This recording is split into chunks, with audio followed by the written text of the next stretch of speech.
پوری دنیا میں کوئی جاندار آپ کو مغرب کے بعد کھانا کھاتا ہوا دکھائی نہیں دے گا۔ پوری دنیا میں کوئی مخلوق رات کو آپ کو کھانا کھاتے ہوئے دکھائی نہیں دے گی۔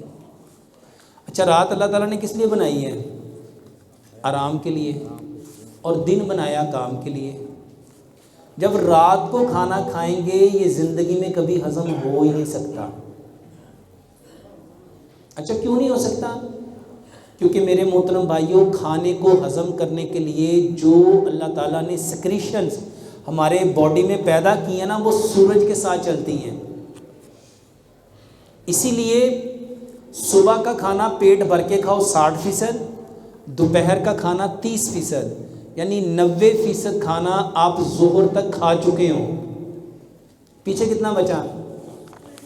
وہ 10% کھاؤ مغرب سے آدھا پونا گھنٹہ پہلے، یعنی عصر کے بعد اور مغرب سے۔ آپ عصر کے بعد باہر نکلے نا تو جتنے پرندے ہیں یہ آپ کو یہاں تاروں پہ بیٹھے ہوئے نظر آئیں گے یا درختوں پہ بیٹھے نظر آئیں گے۔ عصر کے بعد آپ کسی پرندے کو کبھی دانہ چگتے ہوئے نہیں دیکھیں گے، کیونکہ میرے محترم بھائیوں، ان کو پتہ ہے کہ اب کھانا ہضم ہو سکتا۔ وہ کب کھاتے ہیں؟ وہ کب اٹھتے ہیں؟ صبح اذان ہوتی ہے تو وہ اٹھ جاتے ہیں اور پھر اپنا کھانا کھاتے ہیں۔ میرے محترم بھائیوں، اگر آپ، یہ جس بہن کا بھی سوال ہے کہ کھانا ہضم نہیں ہوتا، رات کا کھانا ہضم ہو ہی نہیں سکتا۔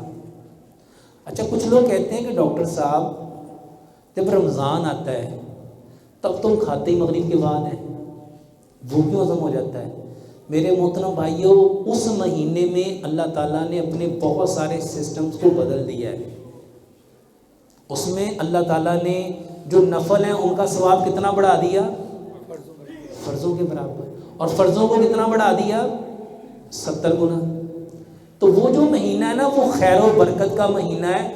اس میں اللہ تعالیٰ ہمارے ساتھ بھلائی کرنا چاہتا ہے، خیر کرنا چاہتا ہے۔ تو وہ مہینہ ان مہینوں جیسا نہیں ہے، نہ میڈیکلی اعتبار سے اور نہ دین کے اعتبار سے۔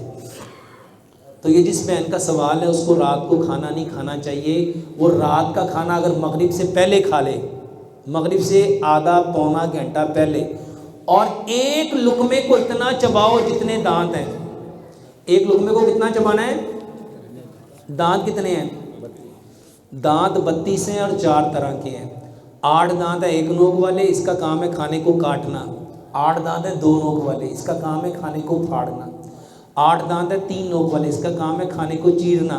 اور 8 دانت ہیں 4 نوک والے، اس کا کام ہے کھانے کو پیسنا۔ تو دانتوں کا کام کیا ہوا؟ کاٹنا، پھاڑنا، چیرنا، پیسنا۔ پھر اس نے گودا بننا ہے، پھر اس نے پیسٹ بننا ہے، پھر اس نے رس بننا ہے۔ جب کھانے کو 32 بار چبائیں گے تو سوچو وہ کھانا منہ میں کیا بن جائے گا؟ وہ پانی بن جائے گا۔ بتاؤ یہ کھانا کبھی ہضم ہونے سے بچ سکتا ہے؟ تو یہ تو منہ میں ہضم ہو گیا۔ اس کو ایک بات سے سمجھو، دانتوں کا کام کبھی آنتوں سے نہیں لینا۔ دانتوں کا کام کبھی، جو بندہ دانتوں کا کام آنتوں سے لے گا وہ کبھی ٹھیک رہ سکتا؟ جتنے لوگوں کے معدے خراب ہیں اس کی سب سے بڑی وجہ یہ ہے انہوں نے کھانے کو چبایا نہیں۔ اور ایک بات کو اس بات سے سمجھ لو، تیزی کا کام کس کا ہے؟ تیزی کا کام کس کا ہے؟ اور کھانا کھاتے وقت ہم سب کون ہو جاتے ہیں؟ اس سے بچو۔ تو ہم نے ایک لقمے کو 32 بار چبانا ہے۔